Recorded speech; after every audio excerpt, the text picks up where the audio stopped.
I look at both safety and decarbonization. I want the same level of rigor and detail and thinking as I do on the financial side. I think of our sustainability targets as our emission budget. We can't go over. Meaning, if that means that we need to do something within that year to make sure we meet that target, we need to do that. Welcome to The Sustainable Edge, your podcast that moves sustainability beyond talk. You get to hear sharp perspectives and leave with insights you can put into action. I'm your host, Joachim Nahem, and this podcast is produced by Position Green. Welcome back to Sustainable Edge.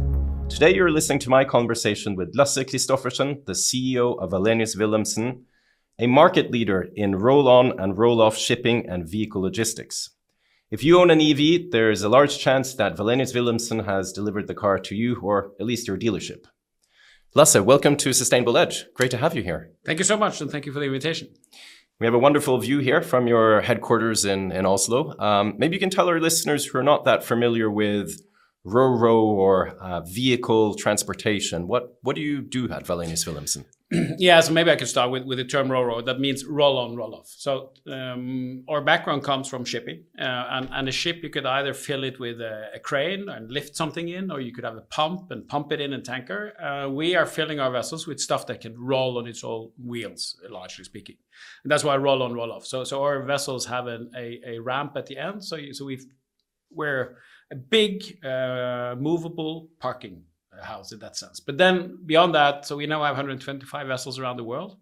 And then on top of that, we have grown with our customers to also become a logistics player. So we have 8 terminals. We have thousands of people working in what we call processing centers. So as you said, your EV, we're probably fitted the heated mirrors or the towing hook and stuff on that. We do the same also on heavy equipment, excavators, trucks, harvesting machines. We do a lot of that, both logistics, the transportation, but also the finalization of the product. So what we call ourselves that we're an integrated supply chain partner to our customers, and they are everything from Toyota to Hyundai to Mercedes and Ford, and on the product side it would be John Deere, Caterpillar, Volvo, Hyundai, whatever. So that means whether you own an EV or a tractor, you can transport it from the manufacturer to the end user, essentially. Maybe even more critically, if you look at the harvesting equipment for farmers, if we don't get there in time and they get the equipment in time, 2 weeks late, the harvest is over. So in a way, for some of that, it's really, really critical. And that means that we have a very integrated and quite extensive scope for the companies like John Deere as well. Yeah, it's a large company, meaning you have, I think, close to 10,000 employees in all markets. Yeah, if we're land-based, close to 10,000. And then we have a couple of thousands working at sea on our vessels as well. So quite an extensive operation. We're present in close to 40 countries. And we're in everything from Japan, Korea, China, we're in Australia, we're in South Africa, we are in, of course, in North America, Europe, so pretty much all over the world, Brazil. And we're going to dig into the sort of specific sustainability aspects of your business in terms of challenges and opportunities, your footprint across climate, nature, people, etc. But let's speak a little bit about your industry first. So the maritime industry more broadly, but also shipping. This is known generally to be a hard-to-abate sector, especially for long haul, meaning that at present there isn't a technology that is zero emissions. And obviously decarbonization is a hot topic in shipping, but tell us a little bit more about where is the industry? Yeah, well, I always push back when people say it's a hard-to-abate industry. It's a quite easy to abate industry, to be honest. If you look at producing cement, that's hard to abate. You produce CO2 and you need to capture it and move it. For us, we have the technology, we have the fuels, we know what to do. And I'll come back to that. So in my industry, I would rather say it's a hard to orchestrate industry because we do not have the financial muscle to pick up the fuel bill. We are, just to give an example, today we're paying around $1 billion a year in fuels. A zero emission fuel will cost 3 to 4 times more. So that bill increased to 3 to 4 billion. We had an EBITDA last year of $1.9 billion. So if we were to pay for this fuel, it wouldn't work. But we know what we can use and we know the technology. So this is more, how do we orchestrate that we are able to move that cost to our customers, say Volvo. And Volvo are able to add that on the price of a car so that the consumer picks it up. And if that's done, the marginal cost of the consumer is very, very small. And it costs, let's say in a couple of $100, we could get your car with zero emission to your dealer or to your home. So it's more a question of orchestrating that. Yeah. And how is that going, that symphony where everybody kind of has to play their part and pick up part of the bill? Are you able to sort of convince other players of doing this? The answer is actually yes, but of course not on a wide and full scale. But when we started, I came to Wallenius Wilhelmsen in 2022, and one of the things I thought was that customers were knocking our doors and saying, "Come on, you got to reduce your emissions, and you need to come up with the product." That was not the case. Even though, okay, let's use Volvo again, but because Volvo is a good example, they do pay for reduced emissions. Even they didn't ask for it back then, and they have more or less a pure EV portfolio these days. Very strong on EVs. So I would assume that they were really keen on getting that product without emissions to the market. At the time, it was not the case.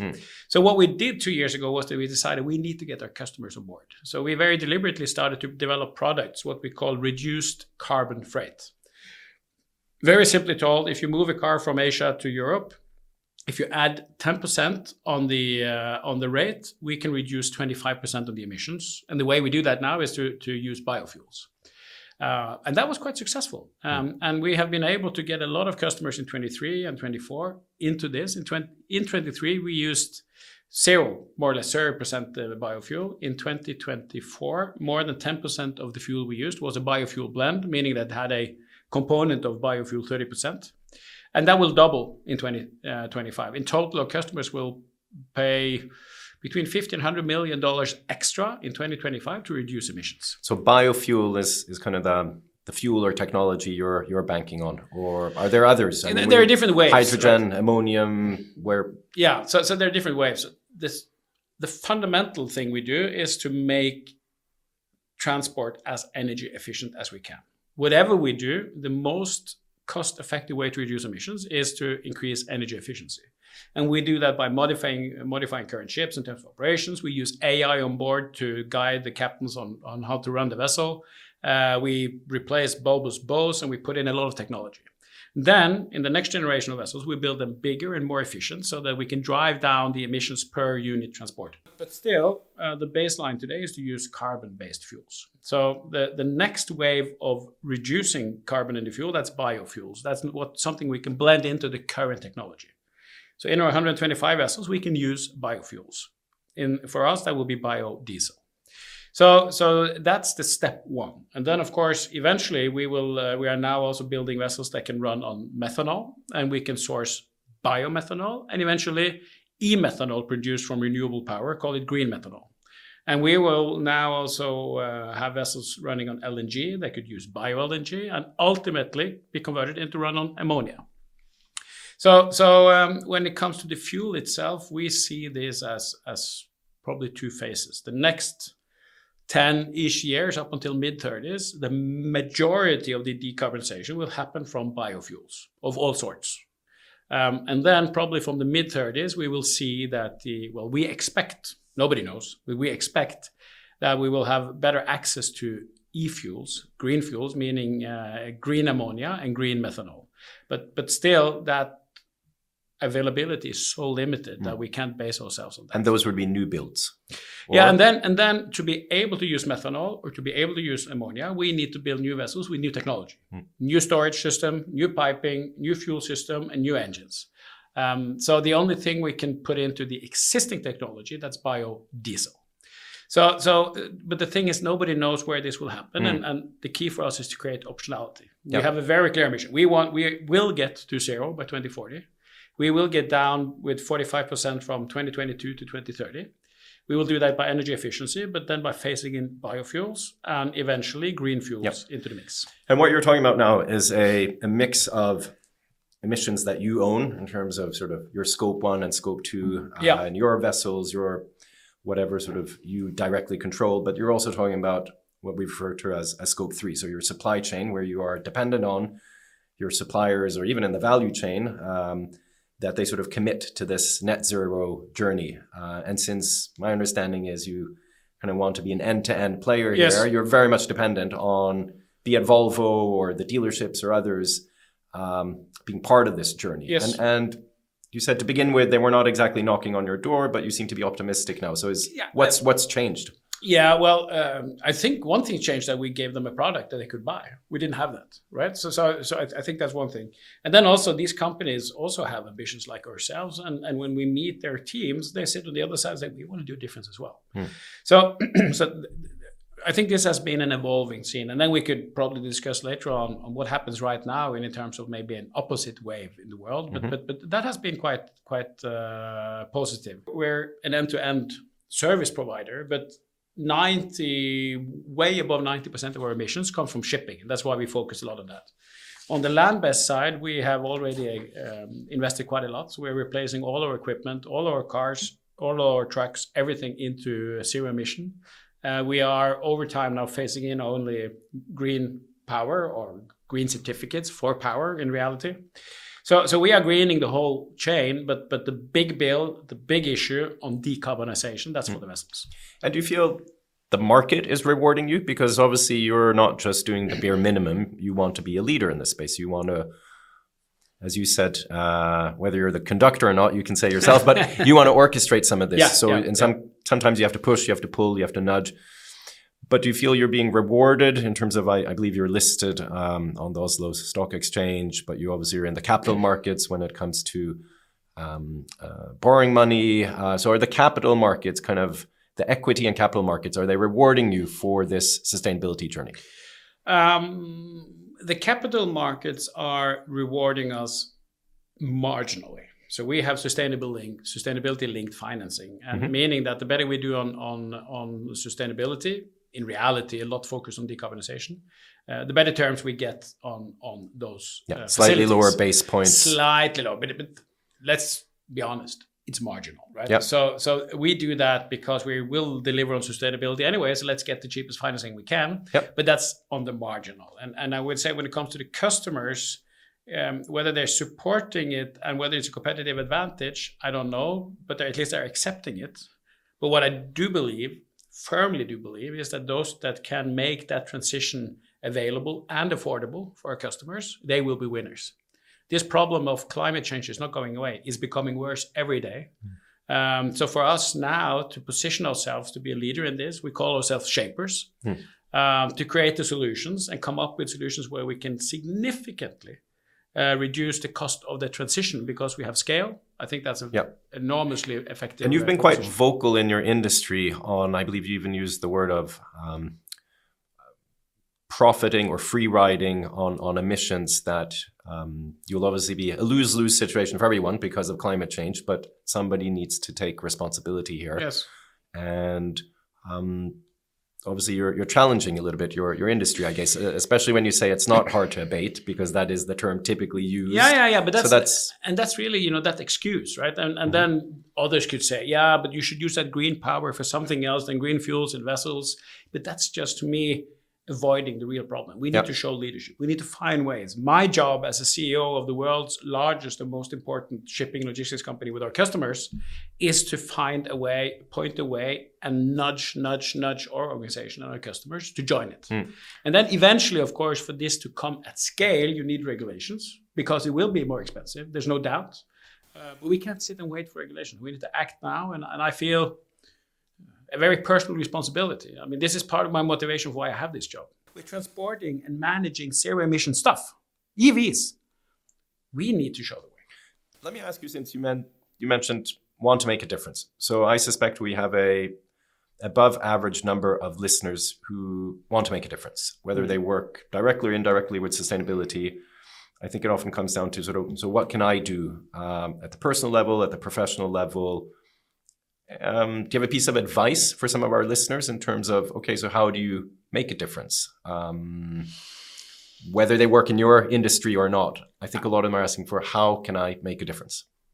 Well, I think, first of all, you need to believe that you can make a difference and start with, and you can, right? And, we have agency, essentially. You have agency, and everybody can affect something, right? But I think, on the other hand, we need to keep in mind that the role of business at the end of the day is to make money on the energy transition. We have discussed in our team, but shouldn't we pick up part of that bill that we're adding to our customers because it's lower emissions? And my view is that if we pick up that bill, we cannot scale the transition.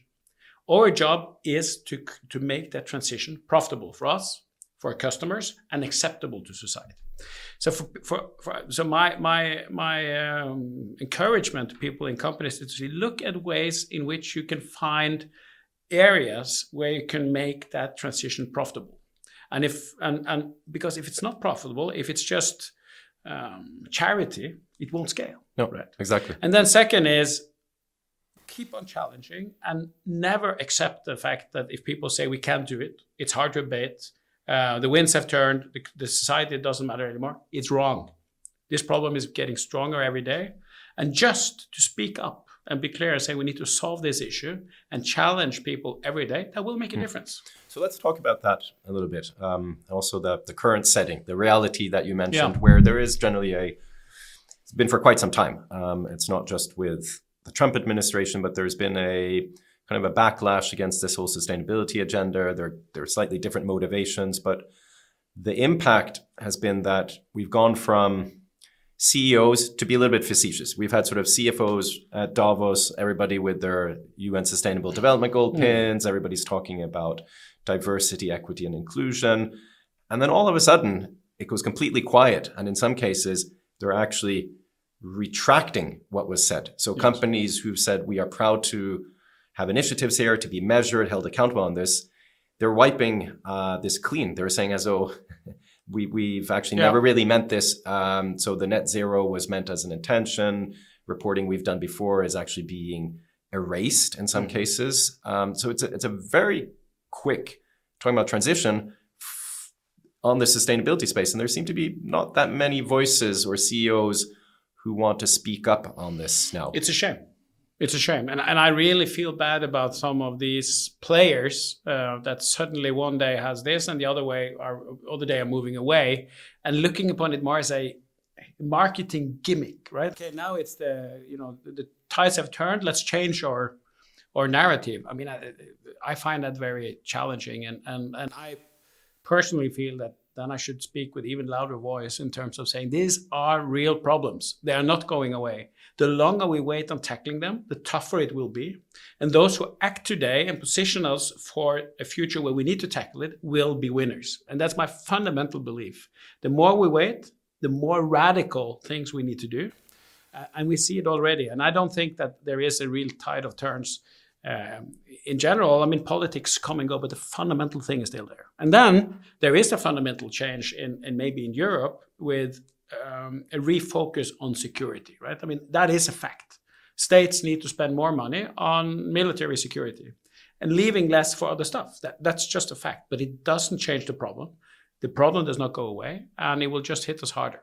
So I think companies that one day say that we're green and the next one they're gray, and even moving away from fundamental things like diversity and equal opportunities, to me, they are not real voices. They are not shapers. They are just going by the wind. And maybe also when it comes to business risk, because we heard the argument also that sustainability is falling down on the priority list when we have looming tariffs, we have geopolitical unrest that you mentioned. We have a lot of other things going on.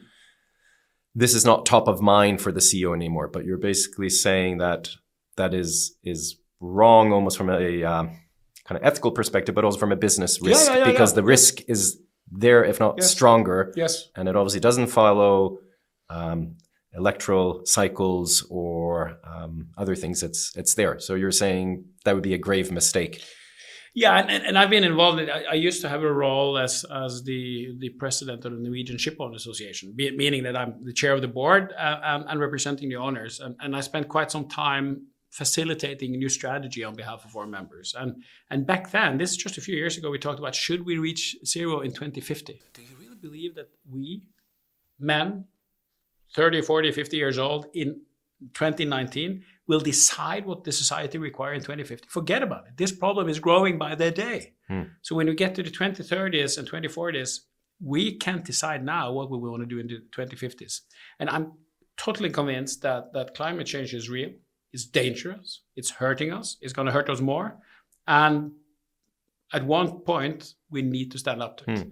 And then my job as a leader is to remind ourselves, stick to the course, and tell my team and our customers, this is not a marketing gimmick. This is real. And on that note, part of the criticism has been that all these companies have signed up to net zero somewhere down the road, and it's somebody else's problem to fix. So the question is, how do you get there? What actually credible pathways based on technology, based on dependence on customers and value chains, based on a changing world? How do you sort of get there in concrete terms, and how do you hold yourself accountable? Do you feel that you've kind of got that right in terms of not just 2050, but that's stakeholders can hold you accountable for year on year hitting your targets? And I can tell you why. I mean, and then, by the way, we have 2040 as net zero because we don't believe the world can wait until 2050, and we think it will change. So anyway, we have made, when we went out with the 2040 commitment a year or two back, at least I said, I don't want to do that unless we have a credible and bankable plan. Not bankable, wrong. Credible but plan. you have capital markets investing it, so I guess it is bankable. No, but it's bankable. But then, so we have a very clear trajectory. We have stipulated, we have said we're going to reach it every year, and we're actually tracking ahead of it for the last 3 years. We're ahead of our curve towards halving towards 2030 and net zero in 2040. And we have made, these are the fuels we need. This is what we expect the fuels to cost. This is the extra cost we need our customers to pick up. And we're starting now, and we have every new contract we do with customers, we are introducing a new, what we call a multi-fuel BAF, meaning that in the past, we adjusted the fuel element of the freight only with carbon fuels. Now, every customer for us for over the next few years, we need to also start to pay for the green fuels. And in that plan, we're looking at the vessels, we're looking at the terminals, we're looking at all the equipment. And we know more or less exactly how much fuel, what fuel we will, and we have calculated the cost of it. So we have a very specific plan, and we call that W0, and it's detailed down to the smallest details. And we were very proud towards the end of last year that we were one of the first companies, I think, in our industry that got a I don't call it verification or approval or something from Science-Based Targets, saying yes, this is in line with Paris Agreement, and yes, this is in line with newest climate science. And for your industry, it's not a given that you can have SBTI aligned strategies. I think you basically broke it down of saying that this has a lot to do with, it sounds like, integrating it into your business and costing this in dollars or cents, I guess, in your case. Yes. And how you get there. So basically, the math will work rather than that it is a non-tangible goal that you'll figure out during the course. You're breaking it down into dollars and cents in terms of who will finance it, what does it cost. So that seems to be part of the recipe here is to make it... And we're talking with customers about it constantly and saying, over time, your cost will increase on the fuels. Then, on the other side, what we also do is that we are constantly looking at redesigning how we're setting up our distribution system, right? And I said, for the new buildings now, the average vessel in our fleet can carry, say, 7,000 cars. The new vessels we just ordered can do 12,100 cars. And just to exemplify the difference on that, the average vessel today, 7,000 cars, that cost us around $15 per car in fuel. If we take that transportation system and we replace the carbon fuels with what we expect to be the price of green fuels 10 years from now, that price per car goes from per CEU, so don't say cars, per cubic meter, from 15 to 38. But if we do the same on the new series of our larger vessels, it goes from 15 to 23. And suddenly we have made that transition affordable. Yep. Can you go from 15 to 23 without losing your advantages? Yes. Can you go from 15 to 38 without redesigning your whole production system? No, you cannot.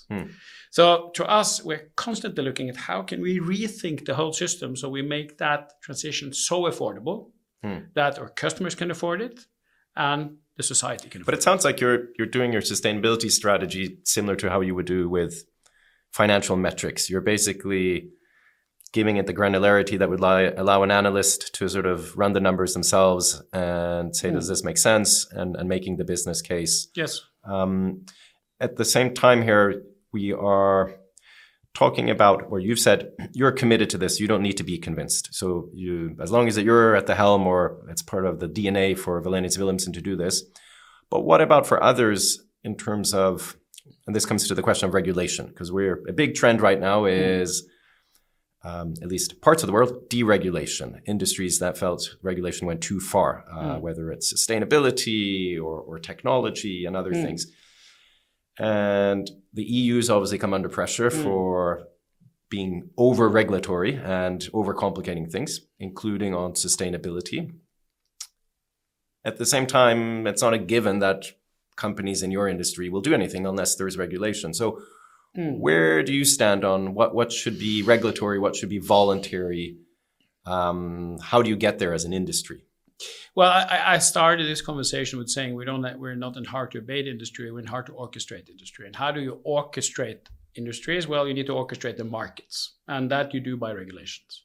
And to be very clear, if we don't have global regulations in our industry that applies to that shift from gray to green fuels, it will be close to impossible to scale it. So we need regulations, because if you if you only let the market serve, we know the answer, that's oil.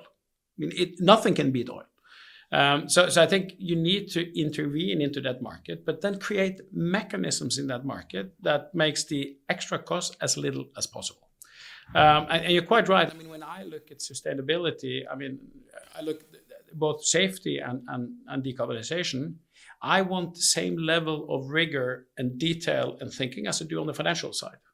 I think of our sustainability targets as our emission budget. We can't go over. Meaning, if that means that we need to do something within that year to make sure we meet that target, we need to do that. And we had that situation last year. Suddenly, overnight, we had a situation where it was dangerous to go through the Red Sea because of rockets fired out of Yemen. We had to go around Africa, meaning that if we did not speed up the vessels, we would lose 5% of our transport capacity. But at the same time, you have more emissions, obviously. It's a longer route. And if you turn up the speed, it's an exponential curve, you have much more emissions. Brilliant. And what we said, no. We have set the target for emissions. We will not speed up the vessels because we keep that sustainability target as important as a financial target. Why? Because we believe that is to create credibility, that we will actually be there to deliver value and sustainability. And the same goes for safety. I expect organizations to have as good data on their safety culture as they do on the financials. We need to study safety culture. We need to analyze it so we can really act on specific data. And for our listeners who are not familiar with the maritime industry, because we've spoken a lot about climate, the technology discussions in this industry, but on the social side, so seafarers, crews, what are some of the social aspects or challenges in the shipping industry, like you mentioned it, from a safety, but even from a human rights perspective, labor standards? What are some of the challenges that, or standards that you are committed to? Any issue the world has, we have, because we're basically taking in the world. If you look at, we're trading all over the world. We have customers all over the world. We have crew from all over the world. So whatever problem you have in terms of human rights or these things, we are exposed to it anyway. The biggest issue, of course, and what's my number one priority and what we have as a number one priority in the company is that everybody should leave work of Wallenius Wilhelmsen and be safe and get back home to their families safe. And that includes seafarers, even if that is somebody else who's managing it. Of course, that includes seafarers. We had an example last year, and that was really, I still feel really, really bad about the fact that we lost a crew member in January last year on a vessel down in Bremerhaven. It was an accident with a forklift during cargo operations. Very unfortunate. That was a ship managed by one of ship managers and not somebody employed by us, but I don't care. Exactly. We had somebody working on our operations, helping us to deliver our product, losing their life during the service for us. It's unacceptable. And then to have the view that every accident can be avoided and finding systems and culture that avoid accidents from happening is an absolute necessity. And I think that's the number one thing. People should come safely to work and safely home from Wallenius Wilhelmsen. Then we have a lot of other things, of course. How do you get minimum pay and so on? And when we build vessels, how do we make sure that we don't have any human rights violations or, say, child labor and stuff? And we have tuned up our efforts on that a lot. So when we placed the current order of, and we were put out orders for new vessels more north of $1.5 billion, a major investment built in China. And before we chose yard, we had an in-depth ESG, both environmental, social, and governance audit of all the yards. And we chose the yard that had the best score, and we put very specific requirements to them on the areas where they didn't deliver good enough. So we are taking full responsibility on this, and I think that's the only way we can drive change. We need to put requirements to our vendors, and our customers should put requirements on us. And let me ask you, talking about people and culture. So the term diversity, equity, and inclusion, shorthanded DEI, has kind of become this most controversial topic in ESG, or the term ESG, especially in the United States, but in the sort of culture wars and woke and all these things. And it seems, again, like a lot of investors and companies can't run fast enough away from any DEI commitments. I'm not going to ask you to respond on their behalf, but for you, having close to 10,000 employees, being a global operator, what does diversity and inclusion mean for your business? Or what's the business case for this? Like, why does that matter? That's our secret sauce. We're a true global company. We are sourcing men, females, young, old, different cultural backgrounds. If you walk around the office, we're sitting here in Oslo now, I'm sure you will see 20, 30 nationalities. I mean, we are a true global company. And thanks to that diversity, we get a view of the world every day. When I'm tasked to make major decisions, I want to have true diversity of view around that. We talked about sustainability. If I were to make decisions pointing 10 years forward, I need people that has an understanding and different views on what will be relevant in 10 years. If you pick only people like myself, Norwegian, educated, blah, blah, blah, you get a very narrow center. So for me, for companies to abandon diversity, I think, are you crazy? I mean, diversity of thinking, diversity of mind, diversity of talent is the secret sauce. That's why we're successful in Wallenius Wilhelmsen. And second one, you call it equity. We call it equal opportunity. Of course, everybody should have equal opportunity. It's a human right. So I think the whole discussion around DE&I and reversing that, first of all, I think it's a really bad business decision. Second, it's a really bad moral decision. And thirdly, companies that turned it to the tide of a short-term policy, wind, well, that's not leadership to me. Because it's real, though, in the sense we're seeing some very large global actors like yourself, maybe not exactly in your industry, but we're talking about, for example, Accenture, a huge service and technology provider that's had lots of commitments. They've just removed all commitments to it. They don't report on it anymore. Part of the justification seems to be to qualify for government contracts in the United States. So there's a sort of a business argument for doing this. Maybe they don't want to be under fire or even litigation. There is the possibility of lawsuits. Yeah.